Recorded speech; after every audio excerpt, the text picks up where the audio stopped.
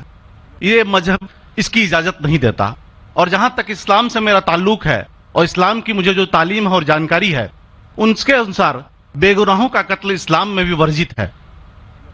اسلام کہیں بھی کسی بھی صورت میں بے گناہوں کو قتل کرنے کی اجازت نہیں دیتا. اگر آپ میرے سوال کا بخوبی اور میرے ذہن میں جچنے والا سوال ہے یہ جواب دے دیں تو میں بھی آپ کا مرید بن جاؤں گا. یوں تو مرید ہوں ہی, لیکن پھر مرید بن جاؤں گا کہ انسانوں کو سب سے اونچی شریڑی میں رکھا گیا ہے جہاں تک میں جانتا ہوں.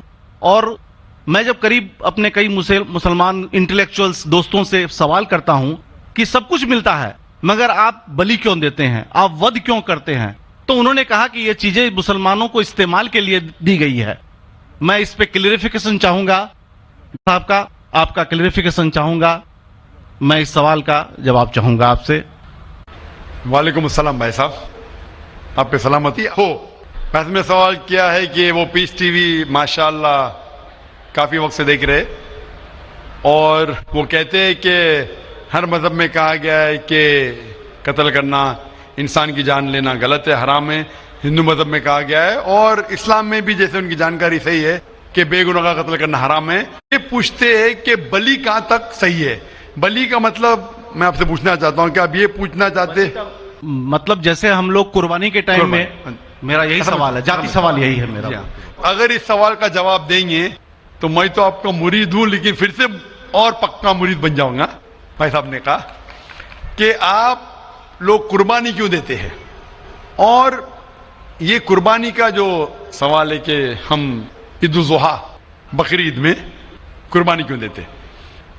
قرآن مجید میں اللہ تعالیٰ فرماتے ہیں سورہ حج میں سورہ نمبر 22 میں کہ نہ ہی گوشت نہ ہی خون اللہ کو جاتا ہے. اللہ کو نہ خون کی ضرورت نہ گوشت کی ضرورت. یہ قربانی کے وقت اللہ کو خون نہیں جاتا نہ گوشت جاتا ہے. لیکن تقوی, آپ کی پائٹی, آپ کی پرہیزگاری اللہ کو پسند ہے. آپ اگر دیکھیں گے کہ عید الاضحیٰ کے بارے میں کیوں ہم قربانی کرتے, اور واقعہ جانیں گے ابراہیم علیہ السلام کا کہ ابراہیم علیہ السلام کو اللہ سبحانہ و تعالیٰ نے, اس وقت بت پرستی بہت عام تھی, اور قربانی